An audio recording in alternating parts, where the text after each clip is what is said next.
नमस्कार दोस्तों। खाटू श्याम जी का असली सच क्या है? क्या आप जानते हैं कि ये कौन थे और इन्हें कलयुग का भगवान क्यों कहा जाता है? आज मैं आपको खाटू श्याम जी की पूरी कहानी बताने वाली हूँ, जिसे सुनकर आप हैरान रह जाएंगे। खाटू श्याम जी का असली नाम बर्बरिक था। ये महाभारत के महान योद्धा भीम के पोते थे और इनके पिता का नाम घटोत्कच था। बर्बरिक बचपन से ही बहुत वीर और शक्तिशाली थे। उन्होंने अपनी माता से युद्ध कला सीखी थी और भगवान शिव की कठिन तपस्या करके उन्हें वरदान प्राप्त किया था। भगवान शिव ने उन्हें 3 अमोघ बाण दिए थे, जिनकी शक्ति इतनी ज़्यादा थी कि वो पूरी सेना को कुछ ही पलों में समाप्त कर सकते थे। पहला बाण दुश्मन को चिन्हित करता था, दूसरा बाण उन्हें नष्ट कर देता था और तीसरा बाण वापस उनके तरकश में लौट जाता था।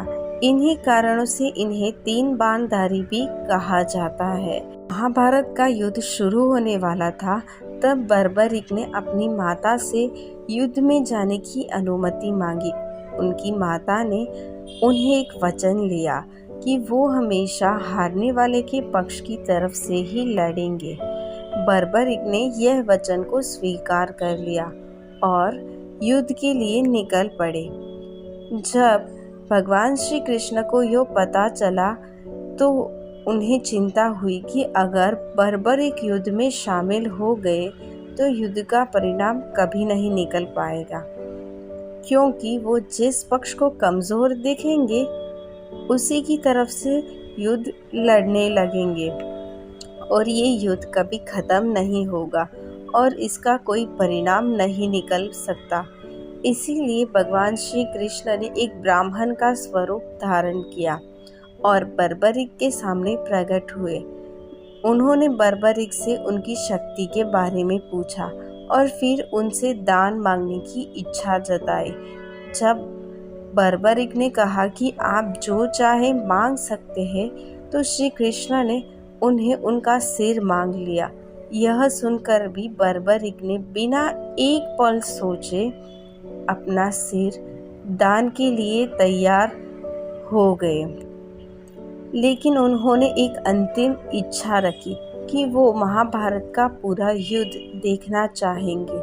श्री कृष्ण ने उनकी यह इच्छा पूरी की और उनका सिर एक उच्च स्थान पर रख दिया गया, जहाँ से बर्बरिक ने पूरा महाभारत का युद्ध देखा।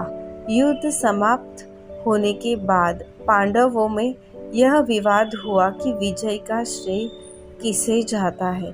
तब श्री कृष्ण ने बर्बरिक के सिर से पूछा कि उन्होंने युद्ध में सबसे ज़्यादा इसे लड़ते हुए देखा।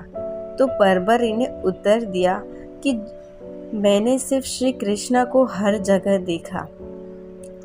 इस उत्तर से प्रसन्न होकर भगवान श्री कृष्ण ने वरदान दिया कि कलयुग में तुम श्याम नाम से पूजे जाओगे और जो भी सच्चे मन से तुम्हें याद करेगा उनकी हर मनोकामना पूरी होगी। आज राजस्थान के सीकर जिले में खाटू गांव है और खाटू श्याम जी का भव्य मंदिर वहां पर स्थित है।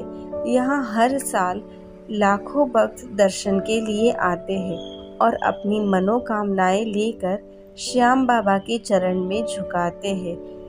खाटू श्याम खासकर फाल्गुनी मेले के समय यहाँ बहुत संख्या में भक्त आते हैं। कहते हैं जो भी सच्चे दिल से खाटू श्याम जी को याद करता है उनकी हाथ कभी खाली नहीं लौटना पड़ता। श्याम बाबा अपने भक्तों की हर इच्छा पूरी करते हैं। अगर आपको यह वीडियो पसंद आया हो तो लाइक करें, शेयर करें और चैनल को सब्सक्राइब करना ना भूलें। धन्यवाद।